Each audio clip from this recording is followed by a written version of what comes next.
வணக்கம் ஃப்ரெண்ட்ஸ். திருநின்ற ஊரில் லோ பட்ஜெட்டில் உடனே வீடு கட்டி வரா மாதிரி அப்ரூவ்டு வீட்டு மனை நீங்கள் சர்ச் பண்ணுறீங்களா? அப்போ நிச்சயமாக இந்த ப்ராப்பர்ட்டி உங்களுக்கானது தான்.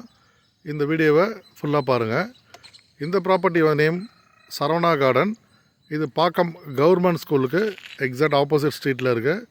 ஃபுல்லாகவே ரெசிடென்ஷியல் ஏரியா. நீங்கள் இமீடியட்டாக வீடு கட்டி உடனே இங்கே நீங்கள் ஷிஃப்ட் ஆகலாம். ஸோ சொந்த வீடு கனவை நனவாக்கிறதுக்கு ஒரு அரிய வாய்ப்பு. ரொம்ப லோ பட்ஜெட்டில் தான் இந்த காஸ்ட்லாம் நம்ம ஒர்க் அவுட் பண்ணியிருக்கோம். ஸோ லேண்டோட காஸ்ட் பார்த்திங்கனாக்கா ஒரு ஸ்கொயர் ஃபீட்டு 1800 என்ற அடிப்படையில் நம்ம கொடுக்குறோம். சைஸஸ் 750 800 ஸ்கொயர் ஃபீட்லேருந்து பிளாட் அவைலபிள் இருக்குது. உடனே வீடு கட்டி வரவங்களுக்கு இந்த பட்ஜெட் கண்டிப்பாக சூட் ஆகும். 70 to 75% லேண்டுக்கு லோனும் 80 to 90% பில்டிங்க்கு லோனும் நம்மளே வாங்கி தரோம். வாஸ்து முறைப்படி அழகான தனி வீடு நம்மளே கன்ஸ்ட்ரக்ஷன் பண்ணி தரோம். தேவைப்படுறவங்க ஸ்க்ரீனில் தர நம்பருக்கு கால் பண்ணுங்கள். உங்களோட கனவு வீட்டு மனையும் கனவு வீடியும் இனிதே நனவாக்கிக்கோங்க. Thank you friends.